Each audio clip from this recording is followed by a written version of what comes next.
Hello there, and welcome to You've Got Some Nervous System. I'm Ron K. Kaufman, and today we are going to talk about this question. Are you using your brain wrong? Are you? Think about it, right?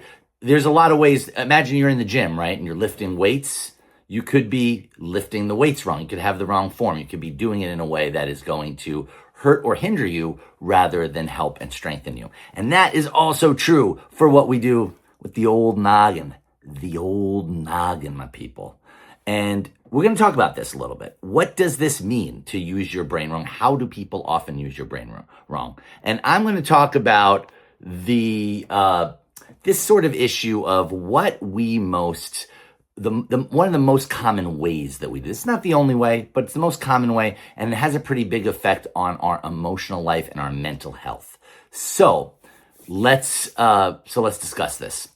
What this means is the way that we're going to focus on today is this question of when you notice that you are using the planning part of your brain, the logical figuring things out part of your brain, the part of your brain that can make a plan, make a choice, build a business, plan a vacation, redecorate your house, right? If mechanically fix something in your car if you know how to do that. Taking that part of your brain, which is a great part of your brain, your prefrontal cortex, it's great. It helps you with a lot of things. It's one of the biggest things that separates humans from other animals. So there's nothing wrong with this part of your brain. It's a great part of your brain. But there is this way that there's this thing that we do that's unhelpful and really backfires on us, which is we use that. Sometimes we use it for the right thing. We use it for planning. We use it for all this stuff, figuring things out, all the things we've been talking about. And other times what we do is we take that part of our brain and we use it to try and get away from emotions that we don't want to feel because maybe those emotions are uncomfortable. Maybe it's fear, maybe it's sadness, grief, guilt, shame, possibly anger, all these things that we might be feeling and that ultimately are healthy to feel, but we don't like feeling them or we're uncomfortable with feeling them. So instead of just sitting with that emotion and actually fully feeling it, and we're going to talk in a minute why that's so important, but instead of doing that, what we actually do in many cases is we try to think our way out of the emotion and away from the emotion. It actually never reduces stress to do this. It increases stress, agitation, and anxiety when we do this. But it does take us away from the original emotions, probably why people do it so much. And so what we end up doing is that, when people talk about themselves oftentimes as, they'll say, I'm an overthinker, I overthink a lot, I overthink things. A lot of times this is the phenomenon that is occurring when someone's calling themselves an overthinker. Right? What they're actually doing is they're ruminating. They're using this part of their brain that is great for planning things and figuring things out. And they're using it instead to have repetitive thoughts. That's what ruminating is, having repetitive thoughts about a particular subject that are actually quite dysregulating to the nervous system and stress producing. So for instance, we might think, I've just worked with so many people who are struggling with this, right? Where someone's thinking they're constantly worrying about what's going to happen at work tomorrow or what's going to happen at work with this particular project, or they're worrying, what's my child starting a new school? What if they're not treated well in that new school by the other kids, etc.? So that's one way of doing it, where we might think about the future, futurize, right? We might think over and over again, and again, repeat these thoughts over and over again and imagine what could happen. It's not only futurizing, right? There's other ways to do this. Sometimes we will think about the past and ruminate over how we feel someone has mistreated us, or how we could have handled a situation where we were mistreated differently. That's another way. There's actually 7 different ways that we do this. I'm not going to go over that today, but there's a whole bunch of different ways that we do this, where we ruminate and we think the thought over and over again. We use the problem-solving part of our brain not to problem solve, but to repetitively replay thoughts, ideas, and concerns. We're not actually planning something. It's not like we're figuring something out. If you're worried, for instance, about what's going to happen with the work project or with your child entering a new school, you can still use this part of your brain to plan about that. Say, okay, what could we do? Let's think about 5 things we could do to help our child settle in better at school or make a friend at school. Let me think about 5 things I could do to make this work project at least go as well as it could possibly go, right? Well, probably won't be perfect, but things I could do to help it go better, right? That's great. That's a good thing to do. But that's not what we do a lot of the time. Instead, we sit in bed or lie in bed and we think about, what if it doesn't go well? Or I can't believe this person said that to me. Or what if my child feels this way? Or what if this person reacts that way? Or, I can't believe that that the way the people handled what I presented yesterday went in the way that it went. And what could I have done differently? So we're doing all of that. And again, it's the repetitive nature of it. Right? If you have that thought once, what if my child doesn't make a friend? What if the work project doesn't go well? If you have that thought once, it's not ruminating, right? It might not be super productive, but it's not ruminating. You just had the thought once, right? It's the repetitive nature of it. This tells you, start to notice this. Start to notice when you're thinking anything repetitive that isn't like a fun thought. If you're going to go on vacation and you're thinking about the vacation and getting excited, I'm not talking about that kind of repetitive thought. I'm talking about when you're repetitively thinking about something and you notice it's repetitive and it doesn't feel good. It's stressing you out. It doesn't feel nice. It feels uncomfortable, right? So you're going to notice both those things, how it feels, which is icky, and that it's repetitive. You're thinking the same thought or the same variation on the same thought, the same similar type of thought over and over again. You're repeating that and it doesn't feel good. And so that's ruminating. And what that ultimately is it's using your brain wrong. You're using a part of your brain that's meant for one thing, and you're using it for a different thing that is not what it's designed to do, which is why it doesn't actually work.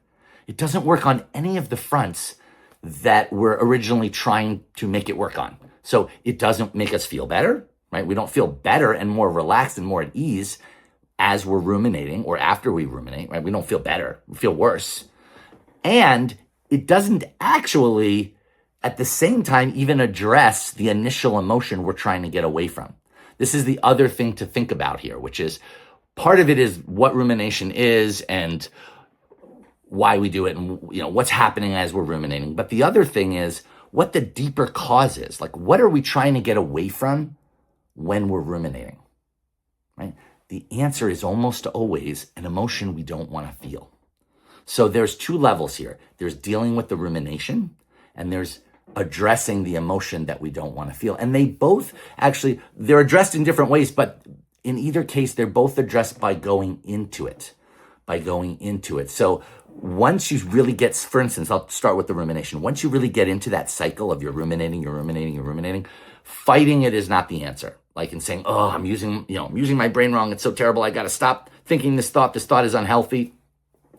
Once you're already in it, that can work in advance if you make an intention not to go down that road, but it doesn't work once you're already in it. Like now you're already spiraling, right? You're already even creating more anxiety and it's kind of too late to try and just get out of it, or especially to make a fight about it.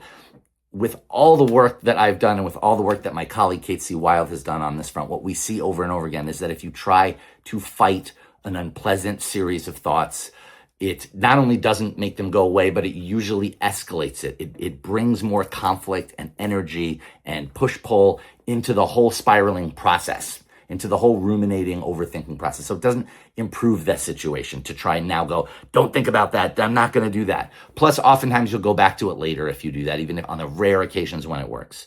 So instead, you want to not fight it. You don't want to try and say, don't do it to yourself. Instead, you want to allow the thoughts to happen. One of the ways we do this, I'm not going to do a deep dive into this time because we'll do a separate episode on this, but I'll just give you some key points. One of the key ways we do this of going with it and not fighting it is by something that we call the bubble trick. And it's really simple. It just involves closing your eyes for 5 to 7, at most maybe 10 minutes, 10 if you can do it if you're in bed. And you just you notice each thought as it comes up, and each time you have a thought, oh, what if this happens? Or I can't believe he said that yesterday, or whatever the thought is, or this is bad for me, or any of these thoughts, or oh, I'm going to mess this up, or this person hates me, right? Any of those thoughts, and you just put it in a bubble, and you watch it travel going from left to right, and just go past your eyes. You don't push the bubble away, you're just watching it, and then you just allow it to float away. Now, as soon as that happens, you're probably going to have the thought, the same one again, right? Because you're already in the spiral now. That's okay. As soon as you have it, you're going to put it in a bubble. You're going to watch it go past. And then you're going to have it again. You're going to put it in a bubble. You're going to watch it go past. You're not trying to be in a fight with the thought at this point. You're literally just trying to put it in a bubble and observe it as it goes past you without doing anything against it.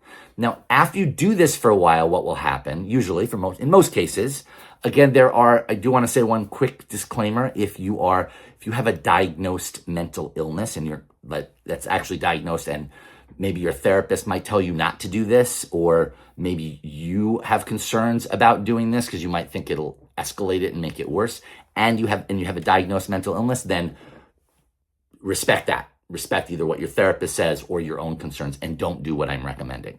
But for people who are not facing that particular challenge, for the majority of people, this can be extremely helpful, extremely helpful.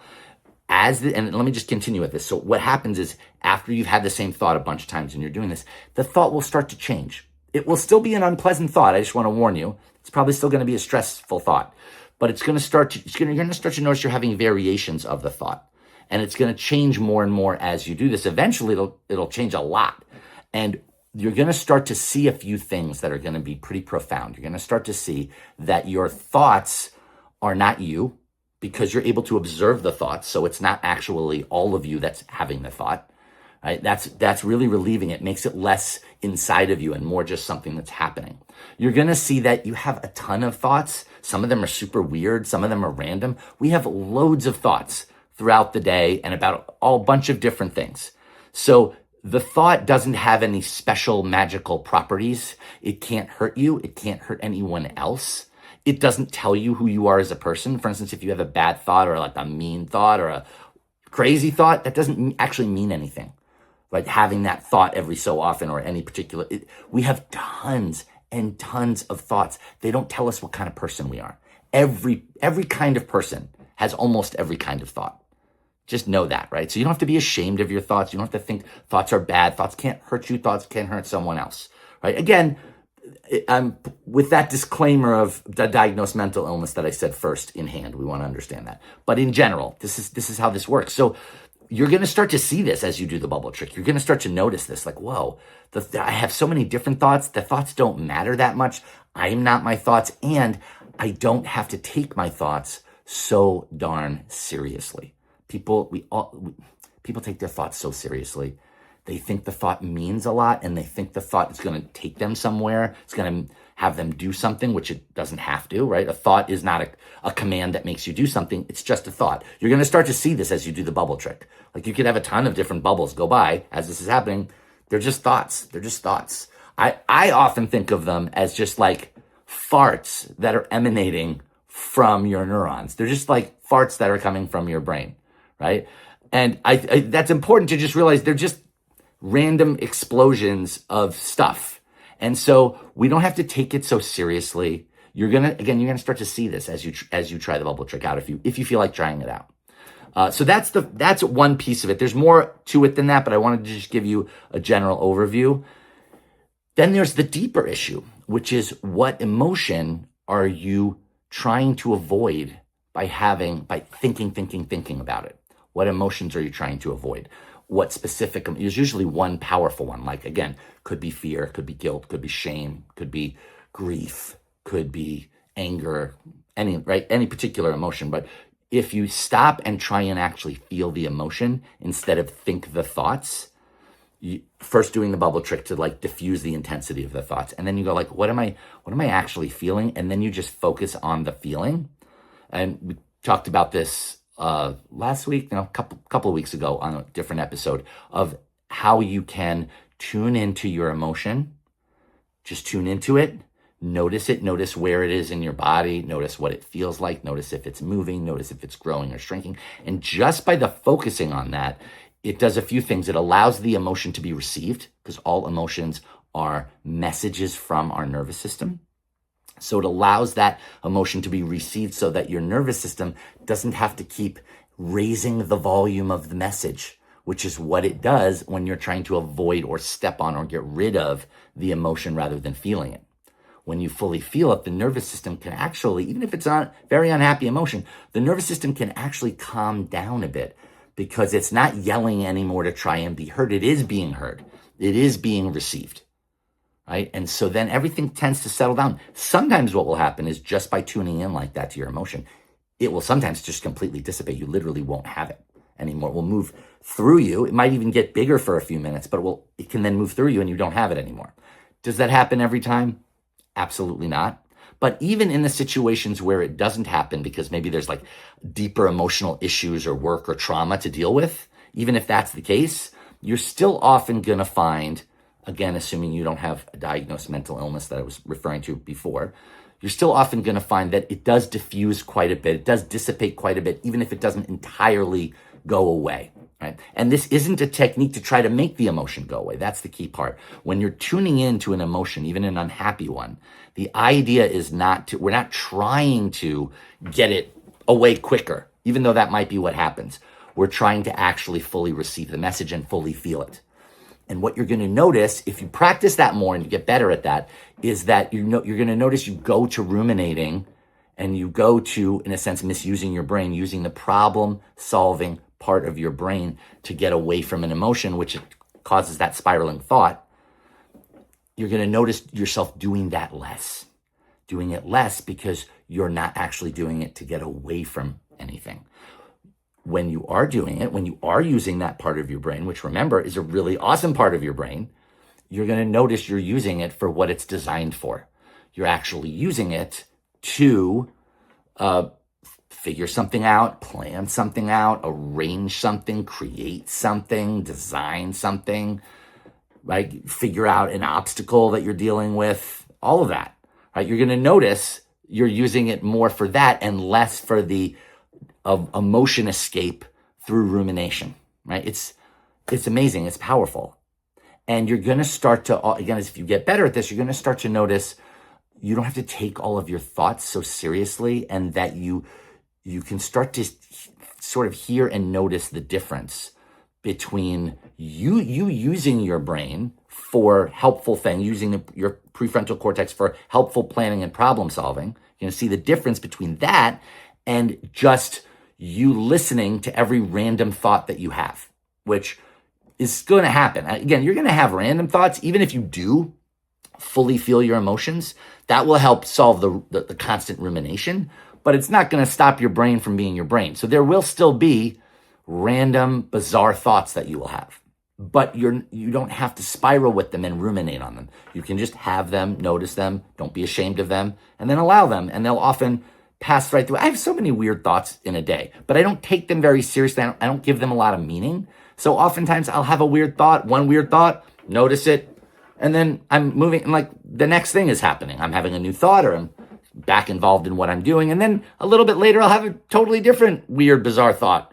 But again, I don't make it mean anything. I don't get wrapped up in it. So I just have it, and then it moves through me. You know what I mean? So this is what you'll notice, or you could notice. I'm not saying you'll definitely notice it, because you have to really practice this. It usually requires some help. This is a big part of me and Kate C. Wild's work, is that we actually help people with this kind of thing. So I'm not trying to be flip about it and say, like, you should just do this and it just takes 2 minutes and it's no big deal.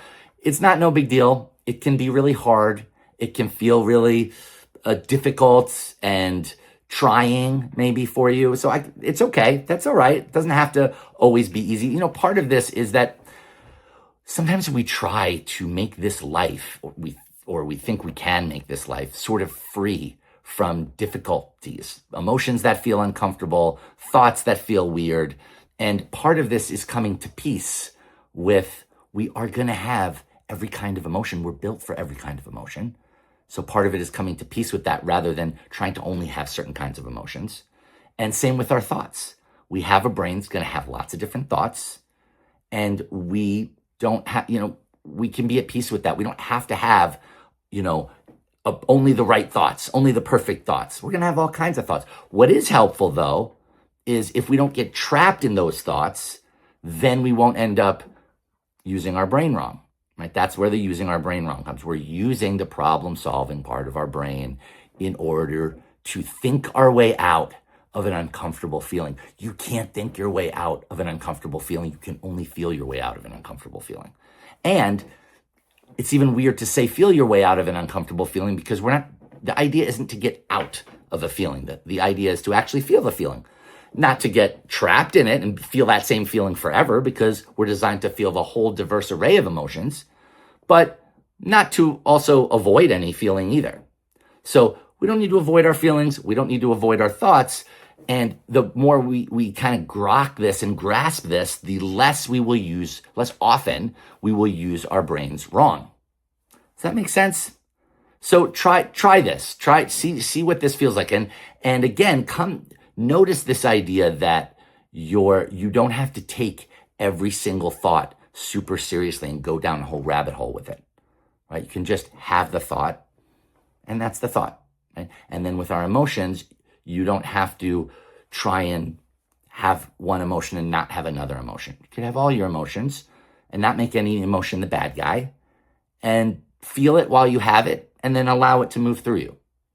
Right? Now, again, I'm not trying to oversimplify. There are going to be certain emotional issues in your life. This is Kate and I's work. We work with people on this. There are going to be, and if you want, by the way, if you do want more information, you can go to safetywithinyou.com if you want to know more about that work. But there are emotions and issues that happen within us that are really deep-seated, that come from things from how our family raised us, or something intense that happened in our life, or even a deep habit that we've gotten very into. I'm not taking away any of that. Of course that's true. What I'm trying to tackle today is at least the first layer, so that we can start to break the habit of using our brains wrong. And you could try that, see what that feels like for you. I would love to hear anything that you notice, any either thoughts or ideas as you're listening to this, or anything that you notice as you try to go in this direction. I would love to hear about it in the comments, and see what's going on for you guys. All right. See you guys next week.